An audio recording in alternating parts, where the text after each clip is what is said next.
Hi, my name is Patrick Meehan, and I'm going to be moderating the discussion here with the presidential candidate that arrived for the presidential debate. Unfortunately, the other two candidates were not able to make it, but I have here Brian Platt, who's going to be talking about his candidacy. Brian, would you have any opening remarks you'd like to make?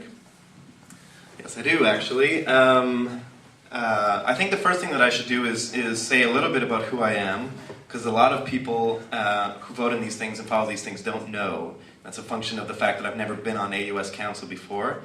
I spent the past year as the VP Finance of the History Students Association. I think the HSA, if not the busiest, it's been one of the busiest clubs this year. We put on a lot of events, we worked with other clubs, a lot of really good events, well attended and fun, but also some serious academic events and some career events. And I think we had a really, really great year, really successful year, and we're really proud of the work we did. But at a lot of our meetings, we would start talking about the things that the AUS was doing or the things that the AUS wasn't doing. And I would often enter into this rant about the AUS, saying, why are they doing this? Why are they doing that? What's wrong with them? And it sort of became a running joke after a little while, because people would say, oh, here goes Brian on another one of his AUS rants. And so eventually someone said, look, you can sit here and complain about it, or you can go, why don't you go run in an election? And so I said, fine, I'll do that. Maybe I will. And so here I am, this is what I'm doing, and we'll see how it goes. There's two reasons why I'm running. The first reason is that not a single person I know anywhere thinks that the AUS is a very well-run organization right now. And I say that knowing full well that there's people who work really hard on the AUS, and I fully respect that. And that's good, and I want those people to stay involved.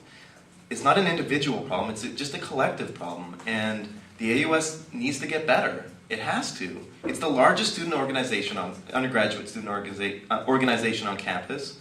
It represents almost 12,000 students. It's got a very large operating budget. It needs to start acting like it. It needs to get more professional. It needs to start doing things better. And I think the first step to fixing that is to have a leader who can run a meeting well, who can guide a discussion well, a debate well, who can get work done, who can make sure that other people get work done, who can be diplomatic when diplomacy is necessary, and who can call out bullshit when that's necessary. And these are things that I'm good at. And this is the skill that I'd like to bring to the AUS, and this is why I'm running. The second reason is that a lot of arts clubs are perpetually annoyed at the AUS. And there's various reasons why. It usually has to do with just a basic lack of communication and a lack of a good relationship.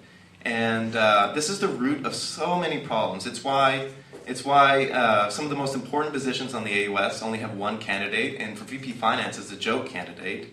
It's why AUS events aren't very well attended right now. It's why a lot of art students don't know what the AUS does on campus. This needs to get fixed. And it's a fairly simple fix. There needs to be just a more human interaction. We need to get people in the same room. We need to get them talking about their goals for the year, the things they want to do, and how we can help each other out, and how we can bring this arts campus to life. And it's just some small, simple, common sense steps to move in that direction are badly needed. And so that's why I'm running. I want to bring in a fresh perspective. I want to shake things up a little bit, and I want to make the AUS into the proud organization that it should be.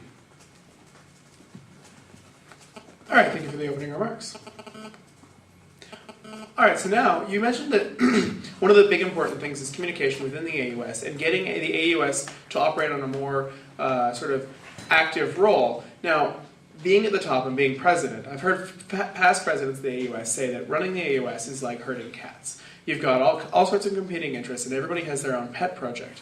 Now, in a concrete manner, what experiences do you bring to the table that actually allow you to be able to do that? Like, where have you acted as a moderator? Where have you acted in a leadership capacity in the past that would really allow you to do this in arts? I mean, you are coming in without a lot of experience within the AUS itself. You've already said that yourself. So where do you think you can make that change? For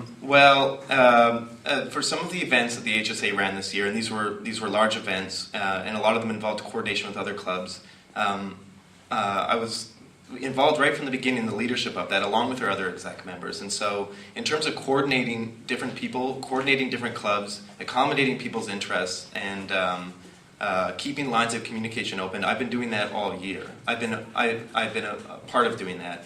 I'm also, I helped found a student club this year called the Canada-Afghanistan Partnership, and our big goal with that organization is to show solidarity with students in Afghanistan, a place where your life's in danger for going to school, to show solidarity with students and teachers there, to help with training, to try to stimulate UBC to create scholarships, to create opportunities, to create partnerships where they can be made. So in terms of taking action, of organizing meetings, I mean, I've been doing that stuff all year. I have not done it with the AUS. But I'm fully confident that this is something that I can do very well. I just need the chance to show it.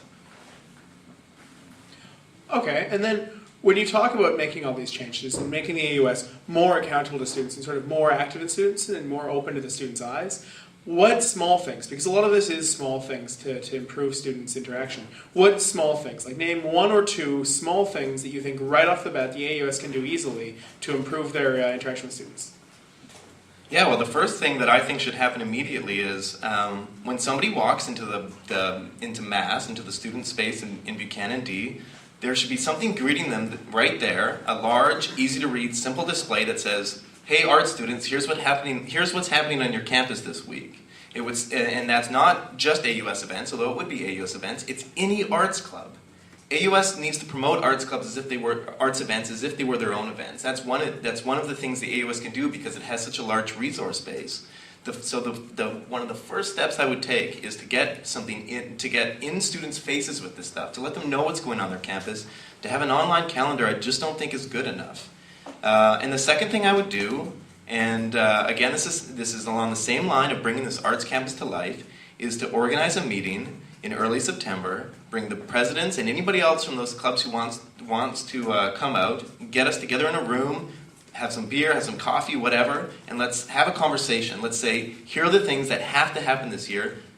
Tell me what the things are that you want to see happen this year, and let's make it work. And let's work together, and let's create some partnerships. Okay, thank you.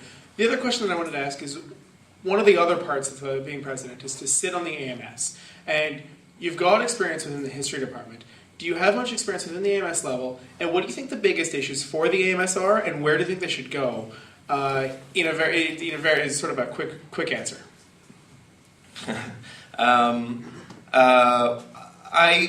I've been to, the only time I've been to an AMS meeting was this year when the big imbroglio broke out over the UN thing, and I was actually following that fairly closely, and I was pretty interested in it.